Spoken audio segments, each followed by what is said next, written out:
प्रथम पूज्य श्री गणेश जी को नमस्कार करते हुए कथा का प्रारंभ करते हैं। धर्मराज युधिष्ठिर ने कहा, हे वासुदेव, वैशाख मास के शुक्ल पक्ष की एकादशी का क्या नाम है तथा इसके व्रत की विधि क्या है और इसके करने से क्या फल प्राप्त होता है, सो सुनाइए। श्री कृष्ण भगवान बोले, हे कौन्तेय, अब मैं आपके सम्मुख वह कथा सुनाता हूँ जिसका वर्णन महर्षि वशिष्ठ जी ने श्री रामचंद्र जी से किया था।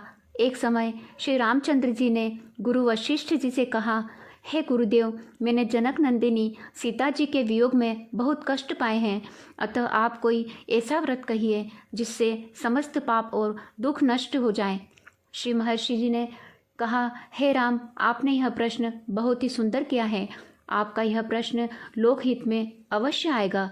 वैशाख माह के शुक्ल पक्ष की मोहिनी नामक एकादशी का व्रत विधि पूर्वक करने से मनुष्य के समस्त पाप और दुख दूर हो जाते हैं। इस व्रत के प्रभाव से मनुष्य मोहमाया के जाल से मुक्त हो जाता है। अब आप इसकी कथा ध्यानपूर्वक श्रवण कीजिए। सरस्वती नदी के तट पर बसी हुई भद्रावती नाम की नगरी में सोमवंशीय द्युतिमान नामक एक राजा राज्य करता था। उसी नगरी में धनपाल नामक एक अत्यंत धर्मात्मा, पुण्यवान, विष्णु भक्त, धन धान्य से पूर्ण वैश्य रहता था, जिसने नगर में अनेक भोजनालय, प्याऊ, कुआं, तालाब तथा धर्मशालाओं का निर्माण किया था। भगवान की कृपा से उस वैश्य के 5 पुत्र थे, किंतु उस वैश्य का 5वां पुत्र दुष्ट बुद्धि, कुसंगति करने वाला वेश्यागामी था। वह अपने पिता के धन को जुआ इत्यादि बुरे कामों में खर्च किया करता था।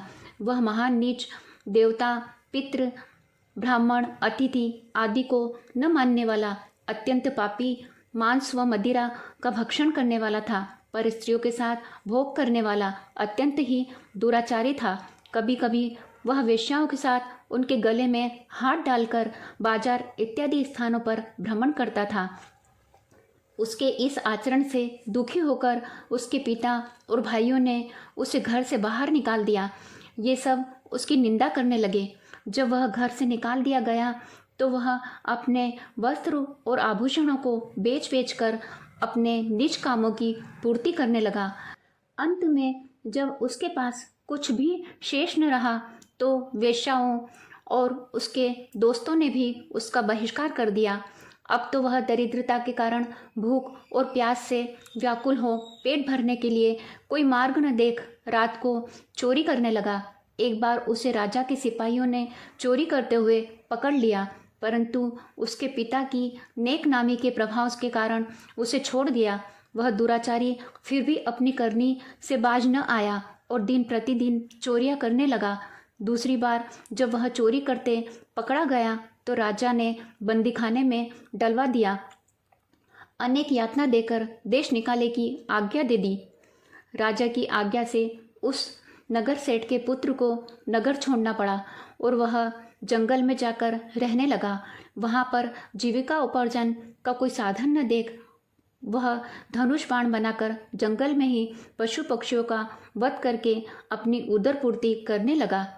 एक बार वह अपने आखेट की खोज करता हुआ भूखा प्यासा कौंडिल्य ऋषि के आश्रम पर पहुंचा। उस समय वह ऋषि गंगा स्नान करके लौटे थे और अपना वस्त्र सुखाने के लिए फटकार रहे थे। उस वस्त्र के कुछ छींटे उसके शरीर पर पड़े, जिसके कारण उसको भी कुछ सद्बुद्धि आई। तब वह हाथ जोड़कर कहने लगा, हे मुनि, मैंने अपने जीवन में अनेक पाप किए हैं, अतः आप मुझे कोई ऐसा साधारण उपाय बताइए जो बिना धन के हो सके और मैं इस पाप से मुक्ति प्राप्त कर सकूं। तब कौंडिल्य ऋषि ने उसे वैशाख शुक्ल पक्ष की मोहिनी एकादशी के व्रत का विधान कहा, जिसको विधिवत करने से वह वैश्य पुत्र पापों और दुखों से मुक्त हो अंत में गरुड़ पर चढ़कर विष्णुलोक को गया। इस व्रत के प्रभाव से मोह आदि नष्ट हो जाते हैं। अगर आपको कहानी पसंद आई हो तो मेरे चैनल को सब्सक्राइब करना ना भूलें। धन्यवाद।